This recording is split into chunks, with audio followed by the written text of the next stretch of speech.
हे आपण बघू शकता इथं तलकाची पाटी काय धनाजी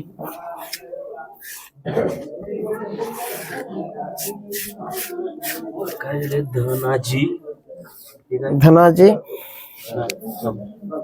धनाजी जाधव खाली लिहिले वर काहीतरी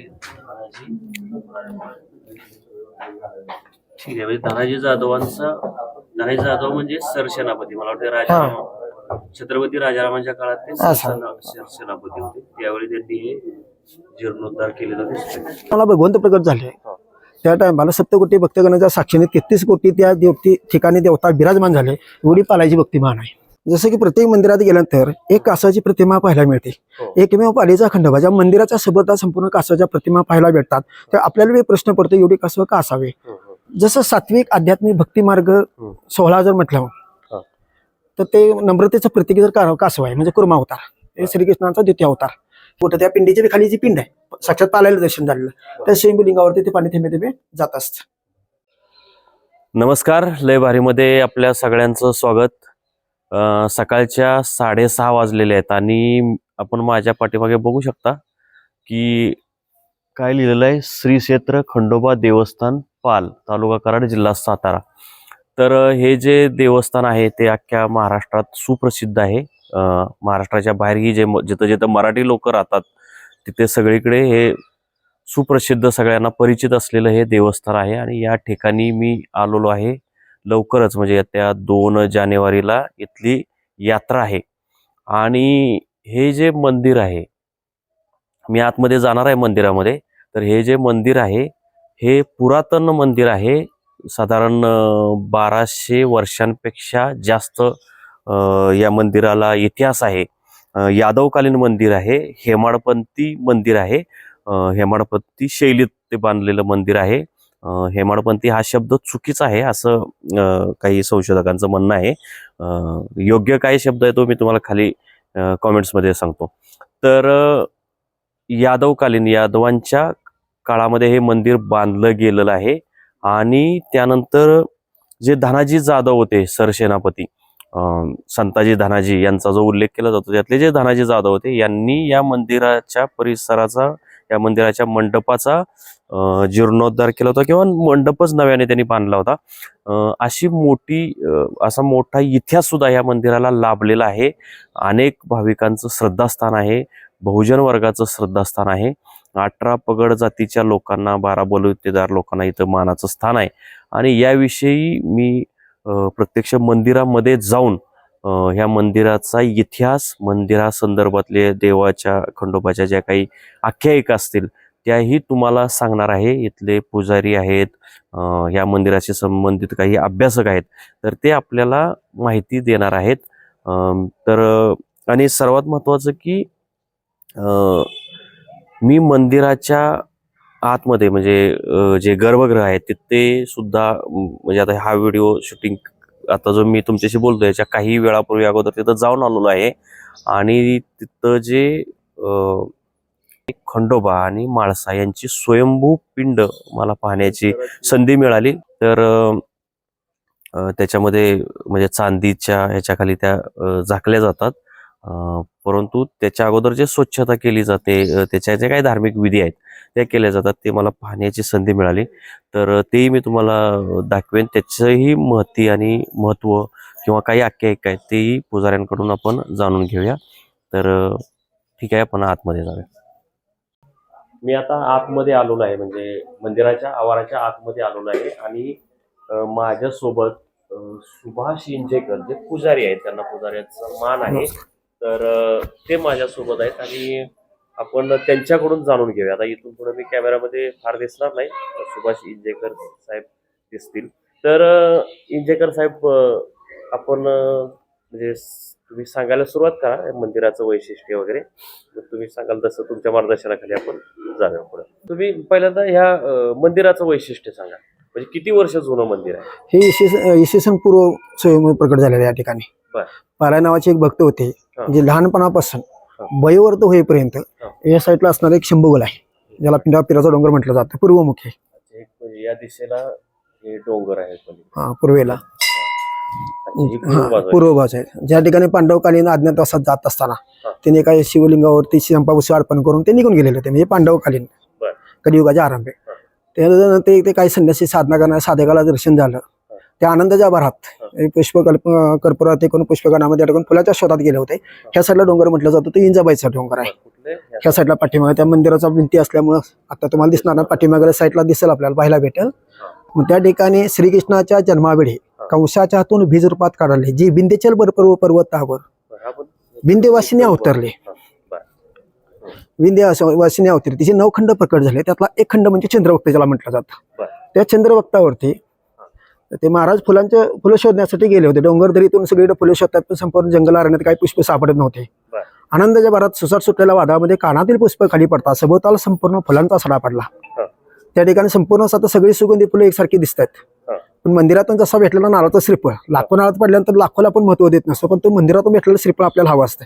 तसे ते सापडलेलं पुष्प होते जे शिवलिंगावर, ते पुष्प शोधत होते, पण संपूर्ण फुलांच्या संग्रहामध्ये तो पुष्प सापडत नव्हते. त्यामुळे आदिमाया शक्ती बालकान्या रूपात प्रकट झाली आणि तिने विचारलं, महाराज काय शोधता? त्या डब्यात त्यांनी वर्णन सांगितलं की मला शिवलिंगावरती सापडले चंपा पुष्प होतं. तर त्याला मला आदिमाया शक्तीने विचार सांगितलं की मला दर्शन होईल का? ते म्हणजे तुझ्यासाठी त्यात काय माझ्या दर्शन देणं मला आवड नवल नाही, दर्शन ते मिळू शकतं. मग दोघांनी येत असताना तिनं सांगितलं होतं पाठीमाग वळून पाहू नये वगैरे, तो झालेला तसं. मग त्या साईडला इंजाई देवी म्हटलं जातं, म्हणजे खंडोबाची बहीण. मग या पांडवकालीन ज्या टायमाला शंभूगड पोखरले, त्या ठिकाणी पालाई लहानपणी लहानाची मोठी होत असताना वयोध थकले पालाई साधना करत होते. त्याला शंकर प्रसन्न होण्यात त्याला प्रश्न पडला होता. ही म्हणजे देवळाची पूजा अर्चा एवढं सगळं करते, पण देव मला प्रसन्न होईना, माझा गुरु कसा करावा? आता गुरु आपल्याला एका युगामध्ये बऱ्यापैकी लगेच भेटतात. पूर्वी 1200 तप करायचा गुरुमंत्र भेटायचा. त्या टायमाला तिने इंजाईचा दावा केला, तक्षणी त्याला आत्मसाक्षात्कार झाला की गुरुविना ज्ञान प्राप्त होत नाही, म्हणून त्या ठिकाणी साधना केली.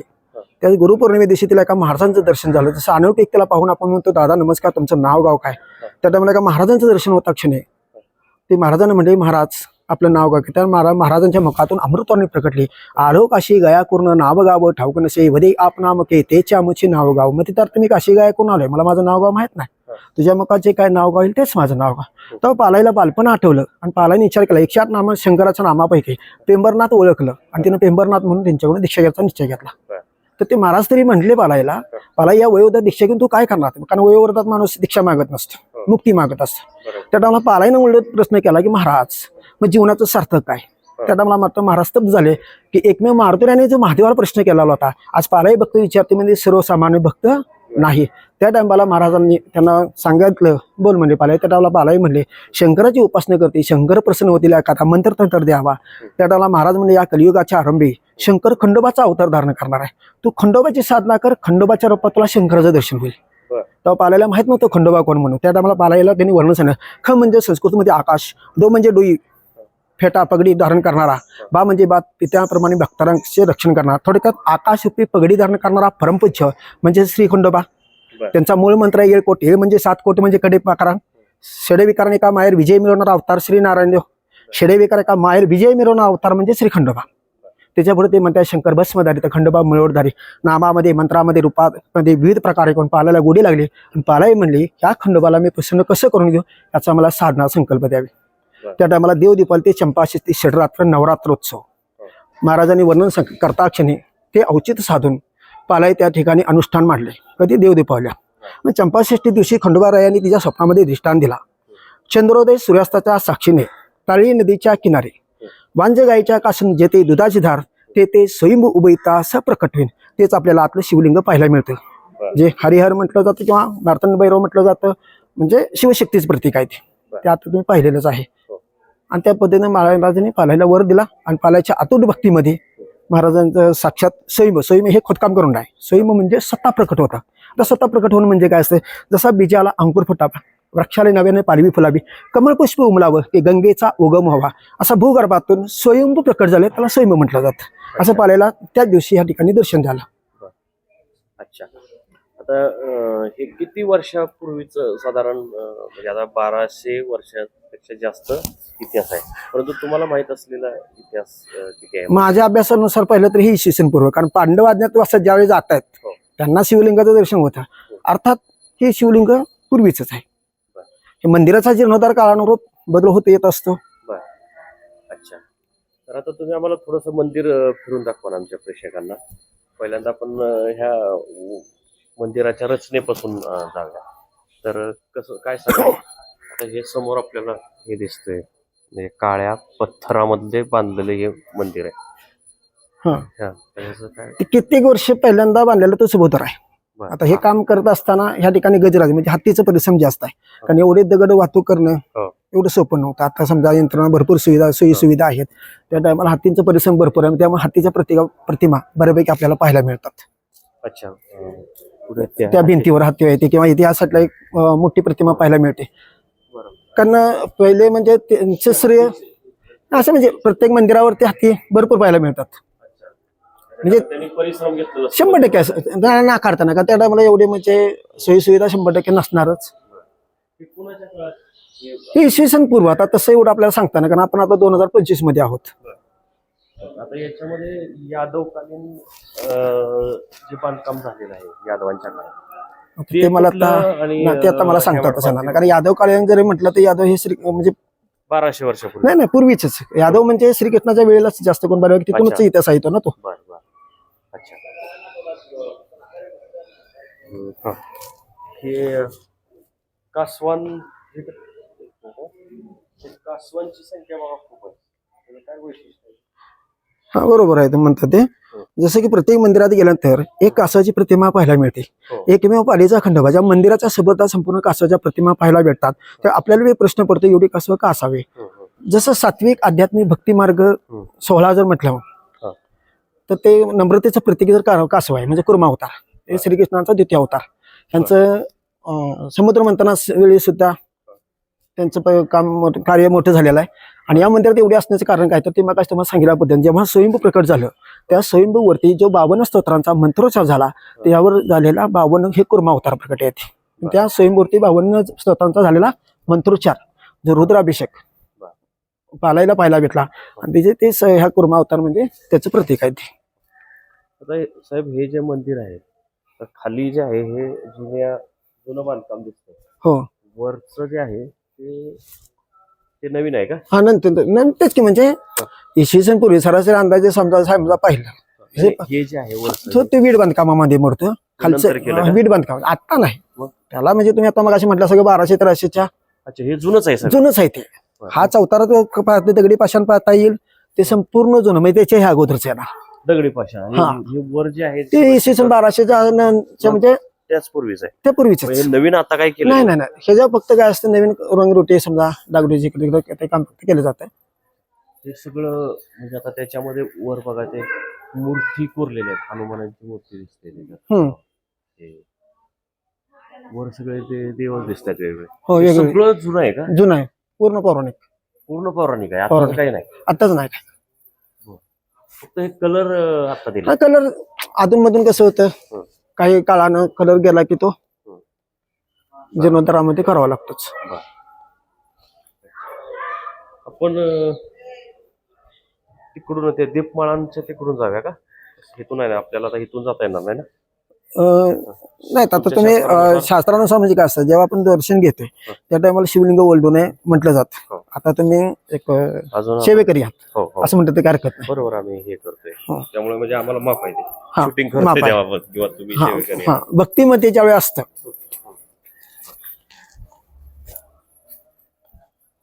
बरं का प्रेक्षको, हे यादवकाल म्हणजे यादवांनी हे खालचं मंदिर बांधलेलं आहे असं सांगितलं जातं. परंतु यांचं म्हणणं आहे की म्हणजे खरं वस्तुस्थिती अशी आहे की हे जे मंदिर आहे ते फार जुनं आहे, इसवी सन पूर्व काळातलं आहे. आणि त्यानंतर मग अनेकांनी जीर्णोद्धार केलेला आहे.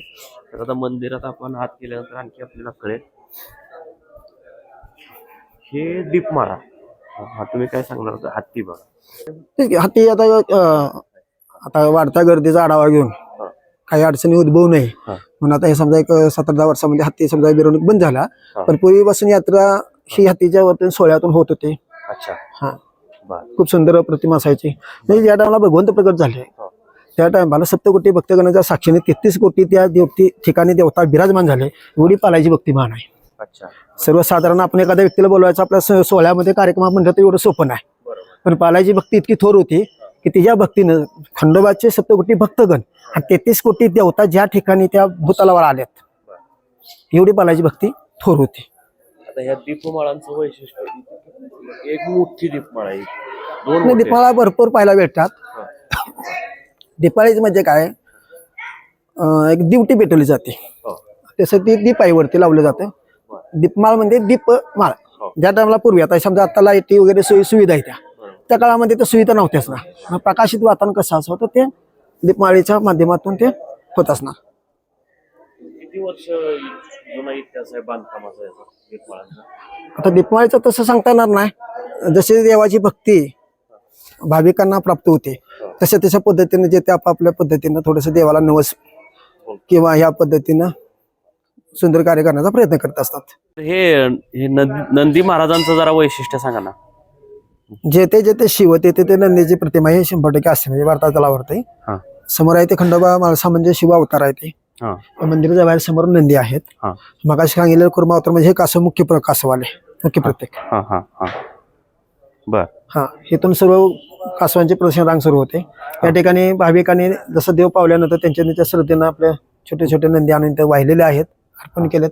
म्हणजे हे तर नंदींची संख्या हे मुख्य नंदी आहेत. हा मुख्य तुमच्या नंदी. हा. मंदिराचे मुख्य मुख्य नंदी नंदी तो. आणि हे अनेक लोकांनी हा हे वाहिलेले आहेत नंदी का? अस्व खर वगैरे अर्पण केलेले. अच्छा. हे पिंडी बी. हा पिंडी श्रद्धेनं भाविकांनी आपला. अच्छा. मग काही जणांनी समजा इथं सोना पाहायला मिळतो. इकडे नंदी आहेत. बर. समोर पाहायला गेलं तर ते कोपऱ्यामध्ये पालायची साधना करणे तिच्या म्हणून गाई एक गुरं जी मिनिट, होती थांबा ना, कुठे? त्या साईडला आवळीचं झाड होतं पूर्वी, ते आता नाही पाहायला भेटत. बर बर. एक छोटस झाड आहे तिथं बारीक बारीक छोटी छोटी जी दगडी प्रतिमा आहेत. हा. ते पालायची गाई गुरं म्हणून त्यांची ते अच्छा, तिथं प्रतिकृती आहे ठेवलेली ना, आहे त्या. तिथं जाऊया ना आपण. हा. सांगा. नंदीचे दर्शन झाल्याशिवाय भक्तांना शिवदर्शन झाल्याचे समाधान होतच नाही. बर. जसं मंदिरात गेलाय की भक्त असले की भक्तांना जरा उत्साह वाढतो, हो. तसं प्रत्येक मंदिरात गेलं की नंदी हे असतोच. बर तसे समोर शिवलिंग आहे आतमध्ये मगाशी तुम्ही पाहिलेलं आहे. हो. आणि समोर ह्या साईडला नंदी आहे. बर. अच्छा. आता म्हणजे इकडे आपल्या देवापर्यंत जर आपले हाक जर पोहोचवायचे असेल हं. तर नंदीच्या माध्यमातून ते देवापर्यंत भक्त हाक पोहोचवतात. म्हणजे प्रत्येक ठिकाणची गोष्ट आपली हो हो. तसे नंदीचं महत्व मान आहे. बर. तर आता हे पालाईचे काय त्यांनी पाळलेली हे त्यावेळची. ते गाई गुरांच्या प्रतिकृती. अच्छा. या ठिकाणी पूर्वी आवडीचं झाड होतं, हा. तर ते कालानुरूप हा. या ठिकाणी संपूर्ण गुरंढोरं आपली बाई पालायच्या टायमाला इथे साधनेला बसायची. त्या टायमाला तिची आपली गुरंढोरं इथे सोबत असायची. त्या अनुषंगाने आपली ते गाई गुरांच्या प्रतिकृती ठेवल्या जातात. बर. आता मला आपण काय आतमध्ये जायचं? पूजा झाली असेल बहुतेक. जय एक.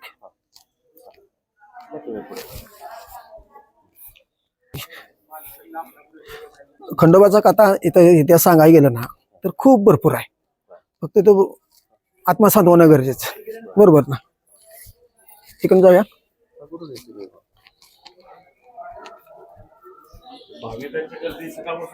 हो नित्य असते या ठिकाणी. रविवार आणि पौर्णिमा खूप गर्दी असते. आणि यात्रेचा 5वा दिवस म्हणजे पाकाळणी असते. पाकाळणी म्हणजे काय तर सर्व ग्रामस्थ भक्त पाहुणे सर्वांना त्या स्वयंभू शिवलिंगाचं दर्शन होतं. त्या शिवलिंगावरती पाणी घालायला मिळतं. जसं पुजारी 12 महिने 11 काळ पाणी घालतो, पण त्या दिवशी सकाळी मुख्य सर्वांना पाणी घालायचं स्वयंभू दर्शन होतं. तो पाकाळणीचा दिवस यात्रेचा 5वा दिवस येत असतो.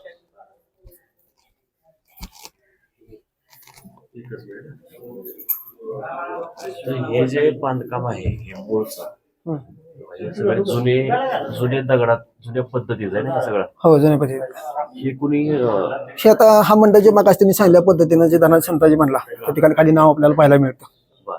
हे धनाजी जाधवांनी धनाजी संताजी म्हणजे ह्या अलीकडला काळात हिकडला भाग आला. 300 वर्षापूर्वीचा आहे. हा 300 वर्षापूर्वीचा काळ.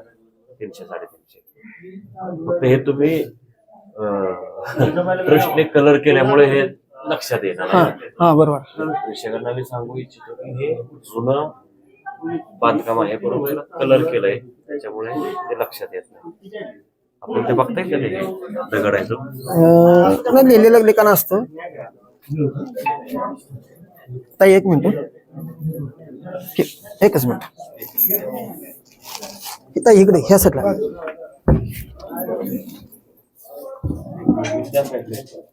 थांबा थांबा, स्वच्छता करायला ते आता भंडारा वगैरे इथं सर्व भक्तांच्या ह्याच्यात भंडारा खोबरं. तर हे आपण बघू शकता इथं कणकाची पाटी काय दिलंय, धनाजी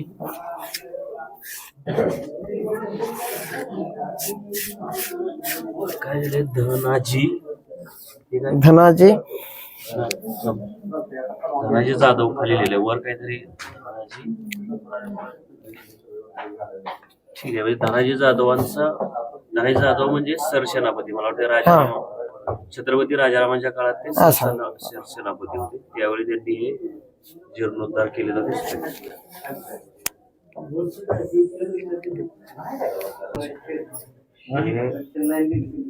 देवाचं दर्शन इथून लोक घेतात, बरोबर ना.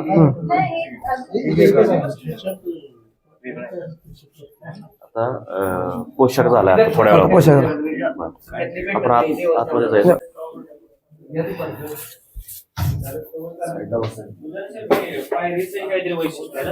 इथे खाली पाला बरं.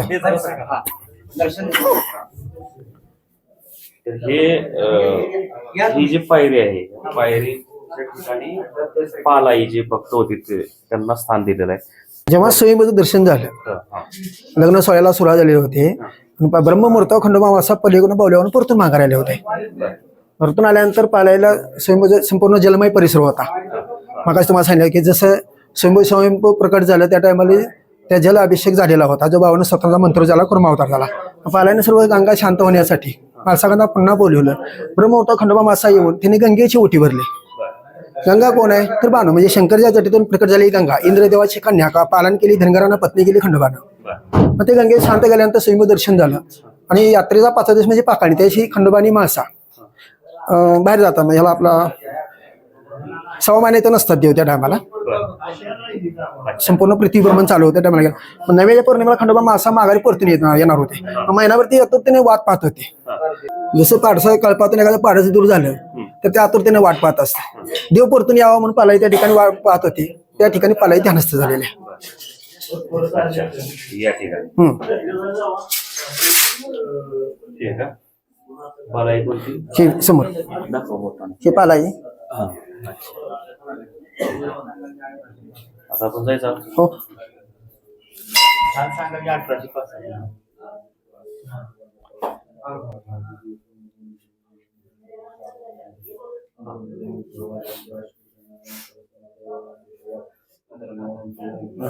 आपण दुपारचे हे आता हा दुपारते देवाची दुपारते सुरू झालेलं.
आपण समोर दर्शन घेत आहात. ते समोर आहे ते शिवावतार खंडोबा.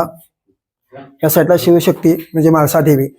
त्या ठिकाणी खंडोबा आणि म्हाळसादेवी यांचा पौष महिन्यामध्ये गोरज मुहूर्तावर या ठिकाणी विवाह संपन्न होतो. या ठिकाणी सिंहासन विराजमान असलेले खंडोबा म्हाळसादेवी आहेत. पाठीमागं सिंहासनावर प्रभाव आहे. तसेच समोरचा पाहिलं दक्षिण हे प्रभावळ आहे. समोर आहे तो पंचमुखी नाग, त्याच्यावर आहे तो कीर्तिमुख आहे. कीर्तिमुख म्हणजे तुम्हाला माहितच असेल, जलंधर नावाचा राक्षस त्याची भक्तीतून संपन्न झालेला ती भक्ती आहे त्याची. की साक्षात भगवंतांना ज्याला टायमाला त्याची भक्ती पाहून देवाला वाटते जावे शरण दिसनाशी झाली चरण, अशा पद्धतीने त्या कीर्तिमुख आहे त्याला ती उचलून देवाने डोक्यावर घेतलं आणि प्रत्येक मंदिरामध्ये पाहायला गेलं हुंबऱ्याच्या वरती किंवा प्रभाळीच्या वरती आपल्याला ते कीर्तिमुख पाहायला मिळतं. मग तुम्ही मला प्रश्न केला जो जर बाबा गंगा महादेवाचा गंगा बाणूचा अवतार आहे, मग ते महापूर आला वगैरे तर तुम्ही ऐकण्यात होता, तर कीर्तिमुखापर्यंत पाणी होतं. मी दर 16 वर्षांना गंगा या ठिकाणी महादेवांच्या भेटीला येते. हे माझ्या जन्मानंतर 4 वेळा मी अनुभवलेला साक्षात्कार आहे तसा तो. दर 16 वर्षांना येता एकदा येते, कुठल्याही गावामध्ये जीवितहानी होऊ न देता साक्षात भेटीला, हो साक्षात मंदिरात मध्ये येतं त्या कीर्तिमुखाच्या तोंडामुखापर्यंत 4 तास पाण्याची पातळी होते. साक्षात माणसाकडे आता कौल पण दिला पाहिला तुम्ही दर, याला कौल म्हणतात. म्हणजे दुपारतीच्या आधी लावला जातो तो कौल. मग येणारे भक्त भाविक त्यांच्या आपल्या मनोकामना इच्छा पूर्ण व्हाव्या या अनुषंगाने देवाला कौल लावतात. पुजारी मंडळी सालकरी वारकरी असतात. ताळी नदी म्हणजे काळरूपी काळगंगा, काळरूपी काळगंगा. कारण शंकरांनी वर दिलेला होता तसा, म्हणजे खंडोबाच्या अवतारामध्ये एकमेकाची भेट, जसं आपण ड्युटी भेट होतो इथं ड्युटीचा उत्सव असतो बघा. माझ्या पाकाने ड्युटी म्हणजे काय, दी व टी, दी म्हणजे दिलेले, व म्हणजे वचन, टी म्हणजे टिकवले, दिलेले वचन टिकवले. या अनुषंगाने देवाने पहिल्यांदा ड्युटी भेटणं सुद्धा नगरप्रसंग घातलेले. म्हणजे आता पाकाणीला देव जातात नगरप्रसंगाला, याला आपल्या बाहेर महिनाभर असतात. तर आता महाराज मला सांगा की मगाशी आम्ही आलो होतो पोशाख करायच्या अगोदर, तर पोशाख करण्याच्या अगोदरची जी प्रक्रिया आहे ती बघितली होती खाली शिवलिंग. शिवलिंग आहे. तर हे ते जे सकाळी जे केली जाते प्रक्रिया धार्मिक विधी ते जरा सांगा. ते शिवलिंगाची पूजा सकाळी ब्रह्ममुहूर्ता पूजा होती, सकाळच्या पारी पाठव, आणि संध्याकाळच्या 2 टाइम पूजा असतात. आणि महाशिवरात्रीनंतर त्रिकाल पूजा असते. त्रिकाल पूजा म्हणजे सकाळी पाणी, दुपारी 12 वाजता आणि संध्याकाळी त्रिकाल पूजा. त्या टायमाला 4 महिने असतात, बाकी 8 महिने 2 टाइम पूजा असतात. या ठिकाणी खंडोबा ह्या साईडला बाणू पाहिले असेल तुम्ही. मग खंडोबा जेव्हा लग्नाला, खंडोबा माणसा लग्नाला हे जे समोर दिसत आहेत ते खंडोबा महाराज, खंडोबा आणि हे माळसा देवी. आणि इथून थोडस म्हणजे देवाच्या उजव्या हाताला ही बाण आहे ती, आणि पलीकडल्या साईडला ती इंजाई म्हणजे खंडोबाची बहीण. बहीण. तुम्ही मगाशी मला काहीतरी सांगितलं की हे जे गादीचं स्थान आहे तिथं खंडोबा आणि माणसाई असतात, परंतु इथं बसण्याचा, या ठिकाणी बसण्याचा मान बाणाईला असतो काहीतरी. 2दा वर्षातून 2दा असतं. म्हणजे भक्तांच्या, जसं भगवंत भक्तांच्या समूहामध्ये जातात लग्न सोहळ्याच्या टायमाला. खंडोबा माणसाईतून लग्न बवल्यावरतीच्या दिशेने निघाले की त्या टायमात ती गादी बांधून सांभाळत असते. तसेच नवरात्रीच्या उत्सवामध्ये शिलग्नाला देव जातात तेव्हा पण या गादीवरती बाणू असते. बाणूला मुख्य स्थान आहे. म्हणजे वर्षातून 2 वेळा आहे असे असते. तो विधी कसा होतो? विधी म्हणजे उपस्थित सर्व ग्रामस्थ मानकरी असतात, ग्रामस्थ असतात, भक्त भाविक गण असतात. सर्वांच्या उपस्थित एक 16च असतो. यात्रा उत्सव जसा आपण म्हणतो तो 16च, दोन्ही उत्सव असते. तसं देवाविषयी जाणून घ्यायचं म्हणलं तर तेवढं आपण इथं पिंड आहे ना, हे शिवलिंग पालायला जे दर्शन झालं ते या पिंडीची बी खाली भूगर्भात आहे. हे शिवलिंग आहे आणि भूगर्भामध्ये पालायला जे स्वयंभू दर्शन झालेलं आपण म्हटलं जातं, या पिंडीची बी खाली एक पिंड आहे. याच्या खाली पिंड आहे. मग आता तुम्ही मागाशी पूजा टायमाला पाहिलं असेल, या पिंडीला 2 साळुंक आहेत, त्या पिंडीला खोल आहे, त्या पिंडीमध्ये पाणी घातलं जातं, पुजारी पाणी घालतात. मग त्या पिंडीमध्ये सरासरी अंदाजे 7 घागर ते पाणी बसतं. सकाळी पुजारी पाण्याची घागर होतात, संध्याकाळपर्यंत कासाने ते घागर पाणी कमी होतं, संध्याकाळी होतले तर सकाळी पण पाणी कमी होतं. पाणी जातं कुठं, त्या पिंडीच्या खाली जी पिंड आहे साक्षात पालायला दर्शन झालेलं, त्या स्वयंभूलिंगावरती ते पाणी थेंबे थेंबे जात असतं. तर हे खंडोबाचं, खंडोबा आणि माळसा म्हणजे लग्न झाल्यानंतर ते माळसापती म्हणजे माळसाकांत म्हटलं गेलं. आता याचे अजून एक आख्यायिका अशी आहे ना की 12 ठिकाण आहे. हो. हे एक ठिकाण आहे. 12 ठिकाण कोणती आहेत? नामांकित ही 12 येते, पण 12 देवाची जर खंडोबाची तीर्थक्षेत्र पाहिलं तर अजून भरपूर निघतात. ती म्हणजे सध्याचे बांधलेले स्थान भरपूर निघतात. जेजुरी आहे, पाली आहे, मंगसोळी आहे, नळदुर्ग आहे, मलोडी मला तर त्यामध्ये देकारात नाही, पण आहे देवाचं स्थानच. पालीच्या खंडोबा विषयीच्या ज्या काही आख्यायिका आहे, तिथल्या मंदिराच्या रचनेविषयीचा जो इतिहास आहे, तो सर्व इतिहास त्या आख्यायिका सुभाष इंजेकर साहेबांनी पुजाऱ्यांनी आपल्याला सांगितलेले आहेत. आणि यानंतर मी अजून एखादा व्हिडिओ करेन, एखादा भाग करेन. तर आता आपण थांबूया. येळकोट येळकोट कोट जय मल्हार, सदानंदाचा येळकोट. येळकोट.